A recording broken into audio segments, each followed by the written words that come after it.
It's okay. Why are you crying? Are you still crying about the leprechauns' names? It was Oscar and Steve because Oscar Hammerstein was like a mentor to Steven's son. I mean, he didn't really have like a father figure, and so Oscar Hammerstein was his father figure. Those are good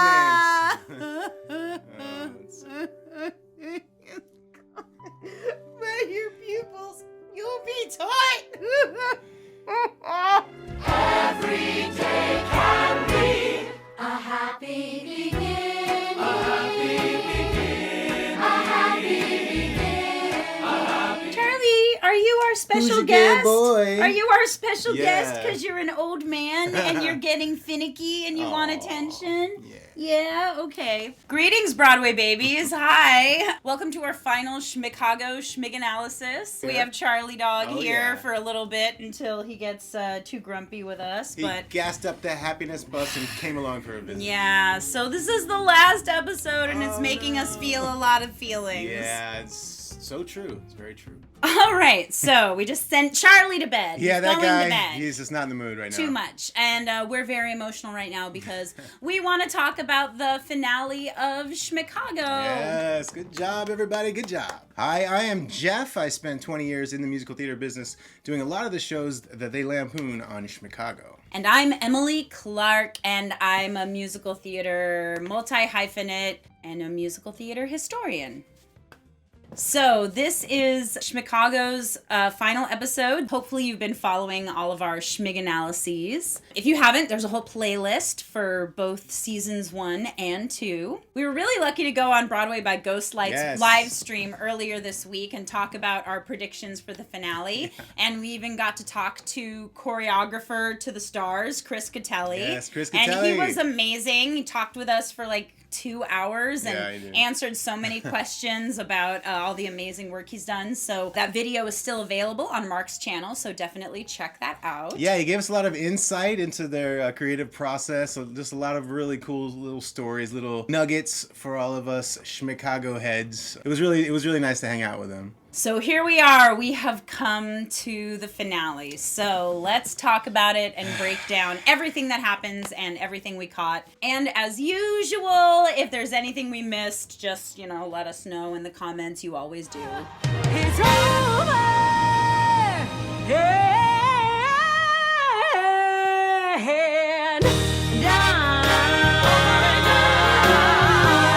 So the last episode was the second episode directed by Robert Lukitic. Written by Cinco Paul. Oh, there you go. So there's not many new musical references in the episode, which makes sense. We have a lot of reprises of songs we've already heard before, which is what you want near the end of a musical. But we do hear music that is meant to emulate Henry Krieger and Tom Eyen. Definitely. And we get a little bit more Stephen Schwartz in the mix. So if we're talking about Krieger and Eyen, that means we're getting Dreamgirls. Dreamgirls and Pippin. Yes. It's the first episode that doesn't start with Welcome to Schmicago or a reprise of that. In fact, it's the first one where the narrator doesn't talk to the audience at all. Doesn't say a word. Just turns on the stage lights. That was a nice touch. And Ariana DeBose is there. You could tell from one of her 3 days of filming on set. And she is all dolled up in a Dreamgirls look. Pretty cool. And she has 3 backup singers, which I have some thoughts about. But it's interesting because Dreamgirls is from 1981. Yeah, we're moving on up. So we are moving or hinting at the... 81 is obviously very early in the 80s. It's kind of nudging us into something that maybe could be the next season, maybe that territory. And it's not the only 80s reference in the episode. Okay, so the sentiment of the song is Hard to Say Goodbye, My Love from Dreamgirls, but I think like the build of it and kind of the ballady nature of it is really I'm Changing, but there's also a little bit of And I Am Telling You in there. Oh, for sure. So it's very Dreamgirls. And what's really cool is that there are 3 backup singers. That's because, do you know how many dreams there are in Dreamgirls? There are four.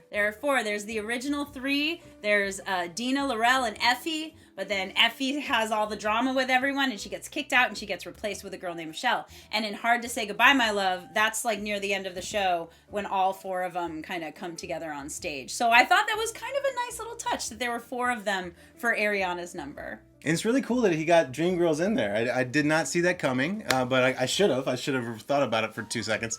But what a cool way to start the episode, and it kind of sets us up for the finale to come. During the number, we get a montage of where Josh and Melissa are at. Melissa is tied up in a wedding dress, and Josh is tied up in another location with like kind of a comical amount of rope. The classic rope, yeah, exactly. The key change of the song really reminds me of I'm Changing, but in the song, Ariana does sing, there's no way, there's no way, there's no way, which is, and I am telling you. There's no way, no way, no! You see, that's just no way, that's not way! And at the very end, she reaches to the audience on her glorious high note, and she does the Jennifer Holliday, like, reach to the audience, the May, that amazing number. Yeah. And I know that because just like a few episodes ago when I talked about Rhythm of Life, and I'm telling you from the Tony Awards, I think it's the 82 Tony Awards maybe. I watch that like once a week, and so it's really iconic, and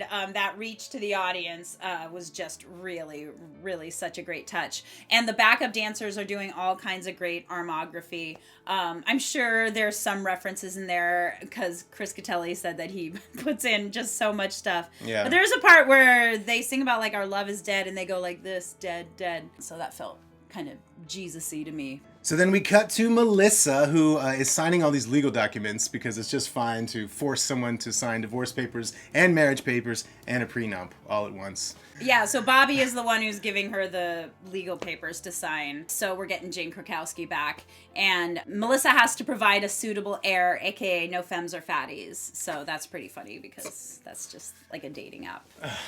And Jane Krakowski, again, is so funny. She's like, listen to me, young lady. By the way, we're basically the same age. Yeah, and then, of course, Bobby only gets paid a 10 spot. Yeah, Melissa says, girl, be corrupt, but have some pride. So Krat comes in, and he tries to sing a reprise, and the underscoring swells, and it sounds a lot like Joanna from Sweeney Todd. It's kind of going bum, bum, bum, bum.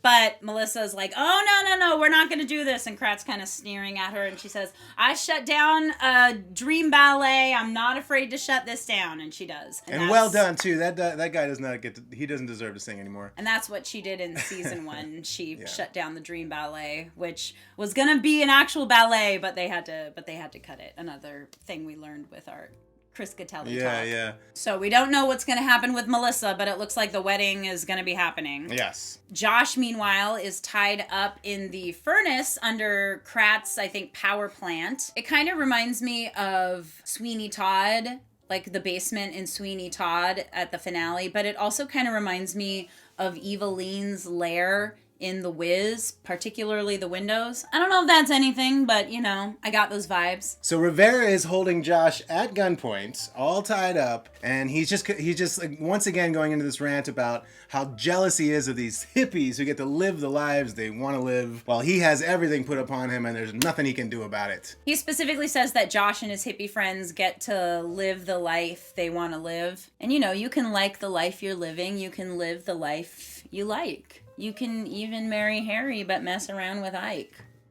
And that's good, isn't it grand, isn't it great? I think Rivera is having a classic case of projection because he keeps going like, you fruitcakes, you crazy kids. And I think we're seeing like the pure yearning in his heart. He wants to be one of them so bad. But Krat calls and he lets Rivera know that, nah, never mind, kill Josh right after the wedding. He's too distracting. And Rivera's kind of thrown off by it and says, well, if I do this for you, will you finally let me have my own act? See, I have this really good idea that I just submitted to you. And he's like, just do it. So this is our first real confirmation that Rivera has an act. Yeah, I wonder what it could be. So Rivera goes back to Josh and kind of starts pulling the gun and says, oh, it was a wrong number. You literally said Uncle Octavius. And Rivera's like, oh, no, he's going to make it worth it. How's he going to make it worth it? Because he's been promising me for 36 years. And that makes Josh go, okay, I need to tell this guy a parable. Yes. For the first time, we have a discerning parable, something where we have a discerning message. He tells him the parable of the faithful servant, Right. which is basically just recounting Rivera's life. Yeah, basically he's Rivera, betrayed at the end. And Rivera almost falls for it, and then he's like, oh no. Rivera is having none of it. But he's very, very conflicted. You can tell he's conflicted. Yeah, you could tell he might have a change of heart coming. Then back at Miss Codwell's at the orphanage, we see her with the kids, and they seem to be getting along pretty well. And then suddenly the door opens, and it's Dooley, and he wants some blood. He comes in looking for an orphan. He's like, I need an orphan. And they go, me. And Miss Codwell's like, what's wrong? He's like, I need to kill. Crack got away from me. I need to murder. I need to kill. And she does what maybe Mrs. Lovett should have probably just done in Sweeney Todd. Totally. But she grabs him and makes out. Yeah. And then they break, and he goes, God, that was good. Which is a reference to God, That's Good from the top of Act 2 of Sweeney Todd when they're eating people. God, That's Good. And then they decide to run off to the bedroom, to the boudoir, and, she says, get nap time, busy. nap time. It's nap time for everyone. And he cuts off her outfit with his cleaver, and, they get it on. I can't say I saw that coming either. He calms down. They're lying in bed, and they're post-coital, and they're feeling great, and the orphans are like, Are you okay? Are you all right? We had screaming. And they're like, nothing's gonna harm you, not while I'm around. Not really, but that, again, it was in my head. Yeah. Miss Codwell's like, now everything's fine. And Julie's like, actually, no, not everything's fine. Yeah.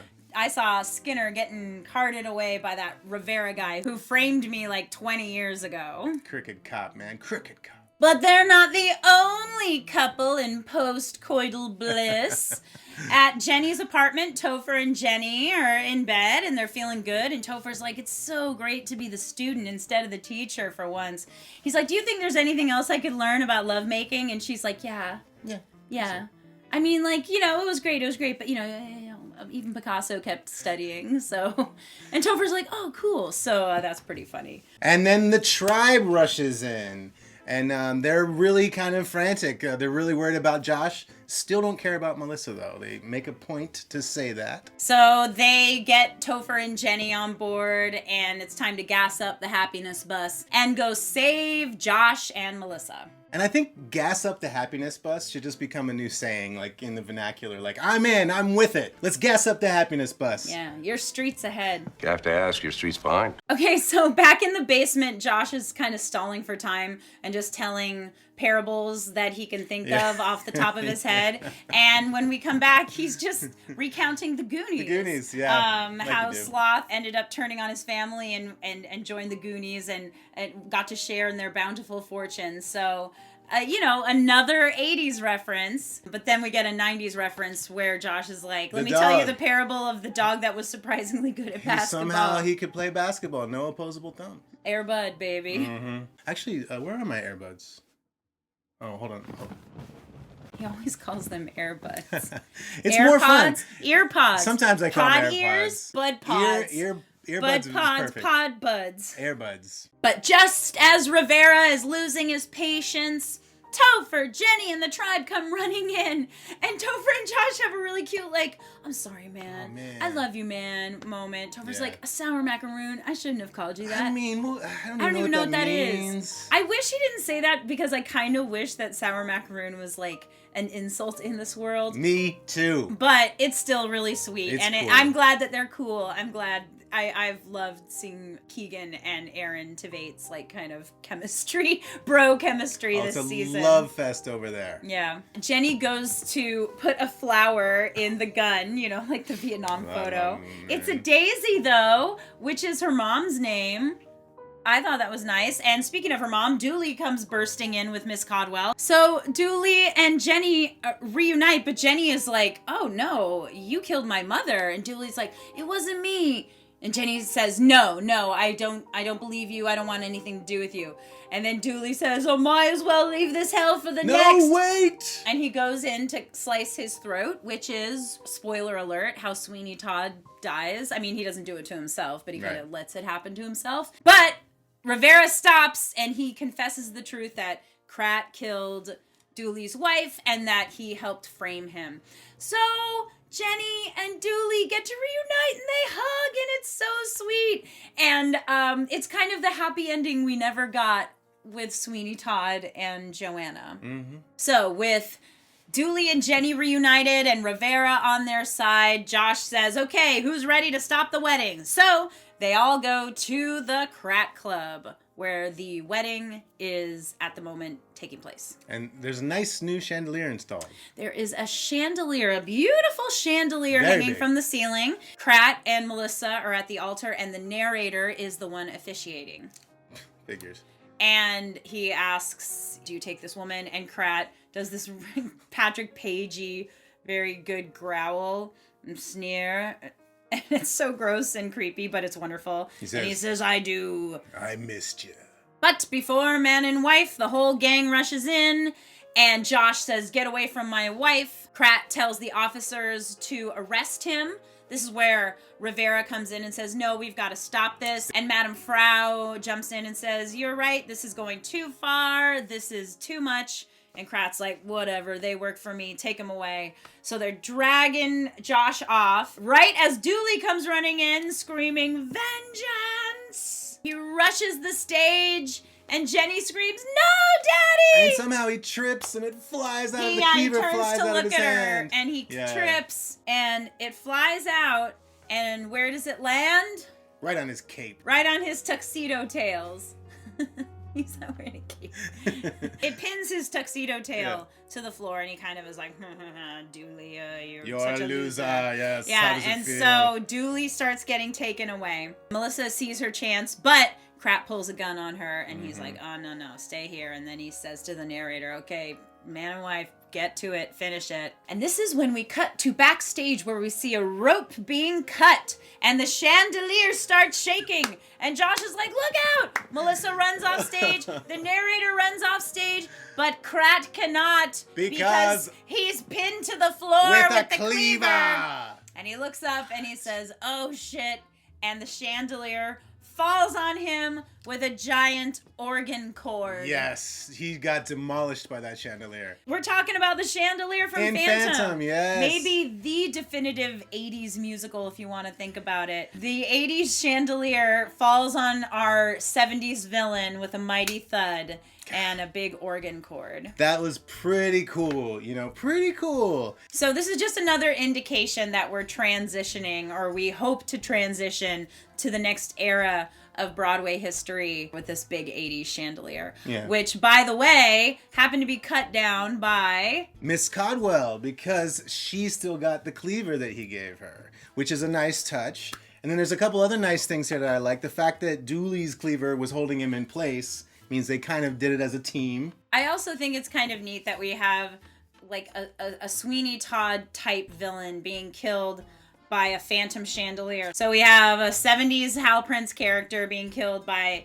an 80s Hal Prince character. The chandelier is a character. I think Hal Prince would be proud if he could see it now. He'd drink to that. Mel gets blood splattered on her face, which is a fun callback to when she saw Sweeney Todd as a child. We saw that shot a few times. Mm-hmm. Mel and Josh reunite and they embrace and it's wonderful. And the crowd asks, is he really dead?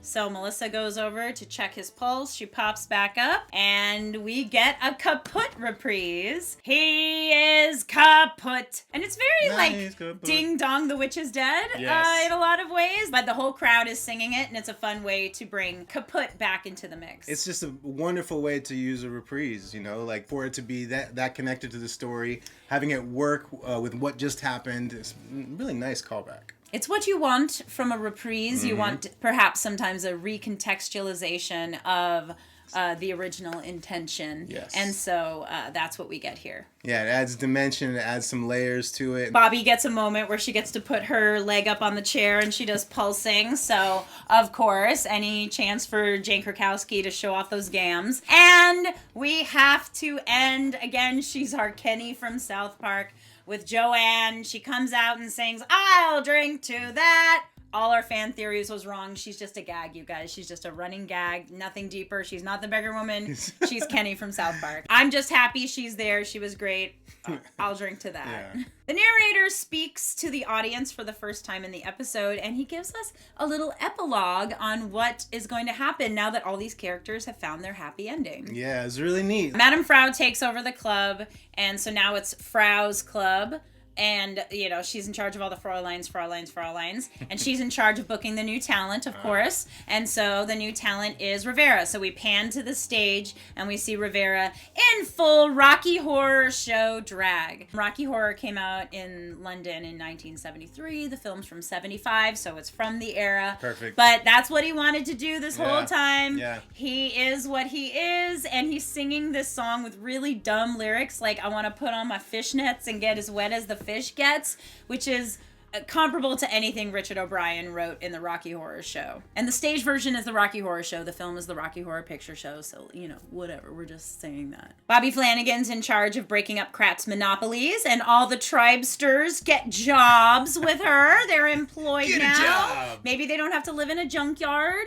Or at least, you know, they can pay for stuff. So that's good. They can live in the junkyard if they want. And Topher and Jenny end up at the orphanage. That's a nice little perfect match there. They're there with their little sock puppets playing with the kids. Yeah, and all the kids are in their little Godspell hippie garb now, so it's very cute. And Miss Codwell and Dooley go into business. The butcher shop becomes a bakery, and they sell little gingerbread orphans. You know, Mrs. Lovett had a bakery too, where she sold meat pies, so I guess it's a good transition, but it's all clean and bright and beautiful now, so they've gone into business and they're just loving life, and Miss Codwell had to get out of that orphanage anyway, so I think it's a good move for her. So Titus continues talking to the audience with the whole group behind him. Yeah, he starts talking to Josh and Melissa, who are kind of standing right in front of them. So it's the narrator and the whole ensemble behind him. And he's saying they found their happy ending so they can go. But why would they want to go? Mm-hmm. And it essentially becomes kind of the finale from Pippin, but, not as ominous. In the finale of Pippin, Pippin's been kind of searching for his meaning in life the whole show, and at the end, the narrator and the company come to him and say, "You need to set yourself on fire and go out in a blaze of glory." He decides not to, and the narrator gets really angry, and they strip the whole set of everything until it's, like, pretty much bare, and Pippin's just there with his little family. But it starts with those familiar chords and kind of that like whistling flute, that do do do do do do. I can't whistle, so I can't. It's everything you've been looking for. Your dream. Perfection. Perfection like the sun blazing in the sky. The sun at its zenith. But it's like kind of in the background, so that is very much think about your life, Pippin. Think about the dreams you've planned. But they're essentially singing a reprise of Welcome to Schmicago here. And the narrator reminds them that everything works out for them in Schmicago. Yeah. But the real world, they can't have a baby, and they've been really sad, and they thought everything was going to work out after they left Schmigadoon, and they were wrong. Thought that, and the magic wore off, because magic always wears off, except here in Schmicago. And Jenny says you could be a star. Topher says you could lead a tribe. Yeah. And all of them are trying to convince them to stay. And Melissa and Josh are just kind of listening to them. Miss Codwell says, "You can't leave. Things are just getting good." Again, things are just getting good with those 80s mega musicals. And then Bobby says, "Add 'em up, kiddos, add 'em up." And that is a line from Company in Being Alive. One of the characters says, "Add it up, Bobby, add it up." Which is funny because Jane Krakowski's character's name is Bobby. So basically, everyone in town is trying to convince them to stick around, to stay in Schmicago. And Mel says to Josh, "What do you think?" And he says the classic, "What do you think?" This is when they start to sing, because that's what happens in a musical. So Something Real starts, the reprise of the song they did a couple episodes ago. And we heard from Mark at Broadway by Ghostlight the other day that Cinco actually wrote this song years ago. I think he was saying when he was a young adult when he was in high school or college or something. Anyway, I think that's really interesting that he kind of dug out the old chestnut to put into the show. Yeah, they do some good stuff here. So it's the reprise of Something Real. And so some of the lyrics change. Like, I can tell just what you're feeling. As opposed to when Topher and Jenny were singing, I can't tell just what you're feeling. So Josh and Melissa are in a very different place.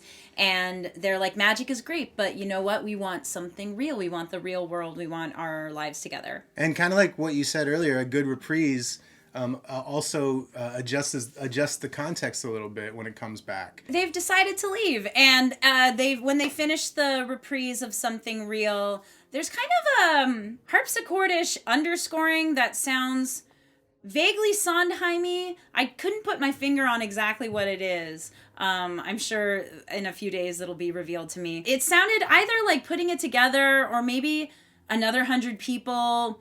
But it also kind of sounds like any Sondheim song. There's a lot of Sondheim songs that have like dee dee dee dee dee dee dee dee dee dee dee dee dee dee. So that's kind of what it sounded like to me. I don't know. The narrator says it's going to be a constant struggle with more bad days than good.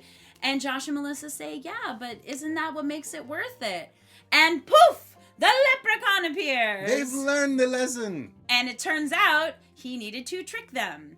The lesson was that there is no happy ending. Also, I don't know if this happened in the first episode. I have to rewatch, but there's absolutely pure imagination happening in the underscoring here, doing the dee-doo-doo, dee-doo-doo. And it turns out the narrator has been working for the leprechaun the whole time. Yes, I guess he redeemed. wasn't really in with crack. Yeah. He was working for the leprechaun. Well, it was necessary to keep the charade up, so Josh and Mel could learn their lesson. He was just doing a good thing. So the narrator says, I'm done with this. Yeah. I'm done with this. I want my own romance. I want to fall in love with that guy. And points to Rivera. And Rivera's like, I don't hate it. So yay, Titus. Yay, narrator and Rivera falling in love. And then there's this great moment where this girl steps out of the ensemble and she's like, and that's when the narrator's life changed. I think it's like a tip of the hat to Patina Miller in the revival of Pippin, because that was when they turned the narrator into a woman. And it turns out that the leprechaun in Schmicago is not the same leprechaun from Schmigadoon. In fact, they are brothers, and they both show up right there. And they're like, whoa, there are two of you? And he says, oh, it's my brother. He's a little old-fashioned, but I still love him. They're both Martin Short, by the way. Yes, of course. And the leprechaun from Schmigadoon is named Oscar, while the Schmicago leprechaun is named Steve, and that's because they're named after Oscar Hammerstein and Stephen Sondheim. And Oscar Hammerstein is part of Rodgers and Hammerstein, one of the biggest songwriting teams of the golden age of Broadway, but he also mentored Stephen Sondheim, and Stephen Sondheim was like part of the Hammerstein family and was really close to them, and he ended up kind of carrying on his legacy and learning so much about lyricism from Oscar Hammerstein. So the fact that it's Oscar and Steve is just... That's a pretty nice touch. But Oscar pulls out a little ukulele and starts playing it, and then we get our last song, our final song of Schmicago, called A Happy Beginning. And our little leprechauns, Oscar and Steve, started off singing together. Mm-hmm. And Martin Short gets to harmonize with himself, which is always great because the tonality is perfect. And it's a really cute song. To me, it has a very, Muppety vibe. It sounds like totally. kind of a Muppet tune. I think the ukulele helps, but it's a lot of, kind of the whole group singing and singing, really encouraging lines. But it's so heartwarming, and the message is really sweet, and the lyrics are really good. I really like the chorus. It's happy endings don't exist, but here's a pearl you might have missed. Every day could be a happy beginning. A happy beginning. The happy beginning is so much more interesting than a happy ending if you think about it in real life, because real life isn't like a story. The happy endings don't exist in real life, and the fact that this song was just sitting there waiting to be written. I just love every reprise that he did, and when we were speaking to Chris Catelli the other day, I think he said something along the lines of he's just a genius, and I think he might be right. Cinco Paul might be a genius. So it's really sweet. All the characters have a little moment to sing to them, and they have everyone gets their own little solo line and gets a little moment with Melissa and Josh. And Melissa and Josh take each other's hands and they cross the bridge. And then we're back in the real world, and they're walking down a little New York street, and they're the only ones in color, and they're still singing in the real world. Yeah. And we see a clip of Josh teaching some med students, and we see Melissa getting her ultrasound finally, so they managed to get pregnant, but they're still singing the song, and they're singing it in a beautiful harmony. And they're walking down the street, and they turn this corner, and this shot is a reference to the ending of the Godspell film, except when they turn the corner and when they walk into the crowd, as they pass, the crowd changes color. So everything's in black and white, but when Josh and Melissa walk by, it's like Pleasantville, and they all turn to colorized, including Single Paul walking by. You spotted him right away. You're like, there's Cinco. I was like, Cinco. Immediately. So he's in the crowd. Yeah. And it ends on that kind of happy Muppety tune, and we fade to black, and that's the end of Schmicago, everybody. Yeah, what a really classy ending. Sort of like had a timeless quality to it, that last shot. So what do you think? Do you think we're gonna get a season 3? I have to be honest. To me, this all seems pretty wrapped up. I mean, obviously there are creative ways that you can, justify sequels or story-wise find a way. Yeah, you want to hear mine? Should do. She's pregnant. Having a kid who knows about 80s mega musicals is perfect, and it's a new challenge for them. A challenge they haven't gone through yet. And rule of threes. They needed love, happiness, so what's it going to be when like a child is in the mix? And we have a new dynamic. Something that eventually could be passed on to another season, a character who maybe takes over for Josh and Melissa. I'm just saying. Yeah. Oh, absolutely. That would be fantastic. But to their credit, they also ended this really nicely where it felt settled. It was a very satisfying ending. And they dropped the soundtrack finally right as the last episode premiered. So you can finally listen to it on all the streaming services and download it, which is what I'm going to be doing. I'll drink to that. Yeah. Who would you want to play in Schmicago? Oh, man, Topher, of course. Well, I'm too old for Topher now, so I guess I'd have to play the narrator. I believe she goes by Gimbo! I would want to play Melissa or Bobby Flanagan, but I could never. Ooh. I could never. She can roller skate blindfolded, though. No, sure. I definitely cannot. Goes down hills. I cannot do any of that. Okay, well, thank you, everybody. This has been so much fun talking about Schmicago with all of you over these past 6 weeks. It's going to be weird to not have something to edit over the weekend, but, we can all take a break. Let me know if you want any more Schmigadoon, Schmicago content. I don't know what else we could do, but I'm sure we can find something else to talk about with the show. Maybe we could do like a favorite lines, favorite songs, little top 10 list or something. So thank you to Ann Harada for coming on the show. Thank you, Janelle Riley, for hooking us up for that for your consideration event. Yeah. Thank you, Aaron Tveit, for talking to Jeff. Thank you, Cinco Paul, for talking to us. Yeah. And thank you to all of you for coming and watching our videos. I think around the time this video comes up, we're going to be at 5,000 subscribers, which is a big milestone for us. So thank you for being on this musical theater journey with us over the past few years and while I've been going to grad school. It's okay. It's okay. There will be a third season. Les Schmiserables. Oh, come on. It has to be a location. Oh. You don't visit Les Miserables. It's got to be Schmunset Schmulevard. Oh, no. It's going to be more Andrew Lloyd Webber. That's it. I'm gone. Days are tame and nights the same. Now think about the beauty in one perfect flame. And the angels of the morning are calling out your name. Think about the